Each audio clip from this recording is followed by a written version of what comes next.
about winning 3 straight in a row? What's the secret formula? First of all, to win it once, for some people, it does not even happen. Okay? Yes, right. And there are over 300 members of the NGBA. Well, I heard it's about 386 or 300. Exactly, closing to 400. Yeah. All right. For some people, they have not even won it, ba? Yeah. So when I won it for the first time, you can imagine how happy I was. Yes, yes. To be the first back-to-back champion was unbelievable. And to win it for the third time was, if you ask me, miraculous. Now, I have been asked the question, how did I do it?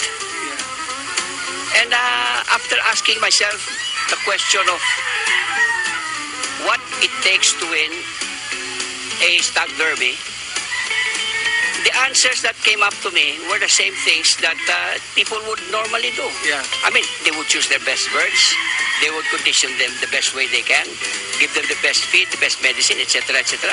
The same thing I'm doing. Yes. Because people would ask me, Eddie Boy, what's your winning line? Yeah. I said, what do you mean winning line? What is the line that wins the most for you? I said, well, I really don't know. Sabi niya, don't you keep records? I says, well, I do. But the fact of the matter is, when you ask me about, let's say, my grays, I will have to ask you which gray. And then, that is when I came to the realization that in the last 3 times that I fought with different birds. Alam mo, Francis, ang manok ko ay hindi mo mababasa. Okay. So kung kakalabanin mo ako, hindi mo malaman kung ano ang kakalabanin mo klaseng manok.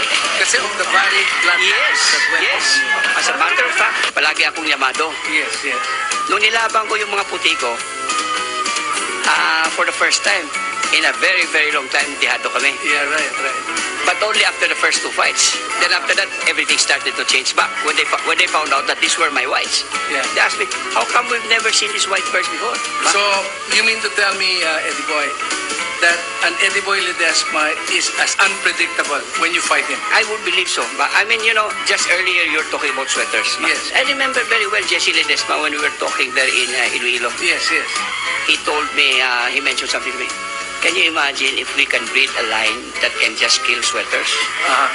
We'd be in the money. I said, you're right. But in other words, if you go to the cockfights now, especially the stag derbies, no? We have an 8 stag derby here. The national bakbakan is already 10. If you fight birds of the same fighting style, after a while, your opponents are going to start to read you. Mababasa ka na nila. Yes.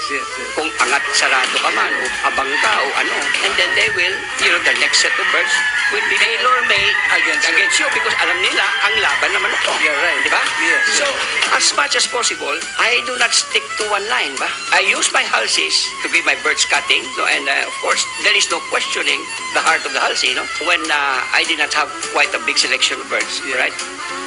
It was the halsey that was carrying the load for me. Yes. Not that it's not carrying the load for me, it still is. Yes.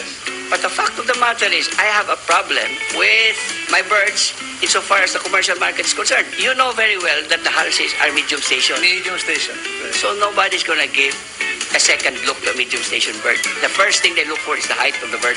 Yeah. I even had an advice from a very close friend of mine.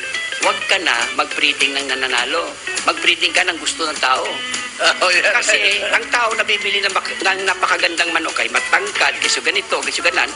Kahit man matatalo yan, Bibili pa ang sasabihin niya, di pwede natalo yun, natsambahan na yun sa gandang manok na yun, di ba? But I always say that the bird that is best looking is the bird that is being carried 2 hands, like this. Yeah, right. Ang hawak mong manok ganyan, kahit gaano kagwapo yan, pangit na yan, talo eh. I heard you had a very good feat again in San Juan when you scored 6-1. It was quite by accident, no? Yes. I had a visit here by Manny Pacquiao together with Governor Singson and Waki Salud. Yeah. As a fan of Manny Pacquiao, Yeah. I would always say that my halsey is like Pacquiao. There's no giving up in him, So there was an offer for me to Pacquiao that he can have a bird of his choice here, right? That is if he was still breeding. Tagging along was Governor Singson and Waki because they're very close friends. And it so happened that Chavit asked me if I was going to be fighting anytime soon. I told him Candelaria. Yeah. So he financed one of the entries, and we scored. I had 2 entries there. We scored 8 wins, 3 losses, and 1 draw. Quite a good person. Yeah, that was a very good person. Out of the money, nonetheless. No? Yes, yes. Because you know it goes there in Candelaria. However, he told me, he says, I want to fight in Manila Yeah. because that's where I think the betting is appropriate for people like him and the other big bettors there in Manila. You know. Yes, yes. So he asked me if I could put up an entry for him in San Juan, which never pushed through. Yeah. Because Mr. Singson is a very hard person to say no to. Yeah. Since he has all the facilities, he arranged everything, including having our birds flown over by private plane to Manila. Because by the time he had decided that we were going to go through with the fight, submission of which was the next day already. There were some hitches along the way because I think Chavez went to America with money, With the hat on fight. with the Hatton fight, and as such, you know, I did not know quite for sure until he called me up and says, do you have an entry? So I said, go. I can only handle one entry at a time. For one, we thought that the Derby was going to be held on the 17th and 19th because that was the prior information. Then it was moved up to 11 and 13. So my worry was the pointing of the birds. But since we were given the complete facility of Mr. Singson, you know, Francis, both you and I know that if you have good birds, it's only a question of stress management and not knowing anybody there, you know. But we fought the winners that we were saving that from the last Candelaria that we were saving for the coming Candelaria again, you know. Yes, yes. And so the birds were, I was quite confident with the birds.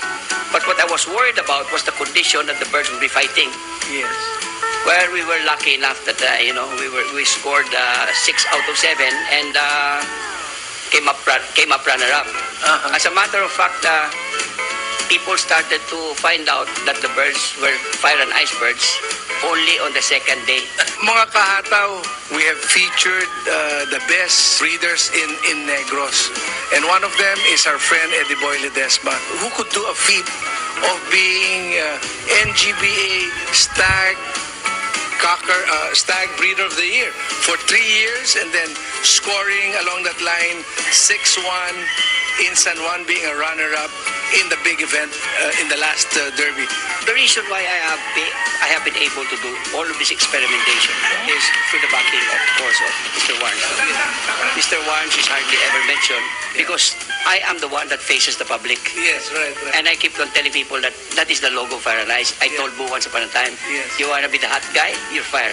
Yeah. You want to be cool guy, you're ice. And in the same manner, while Boo is the soul of this farm, I am the face. Right. In other words, he is the spirit and I'm the face. Yeah. And this could not have gone as far as it has gone if not for itself.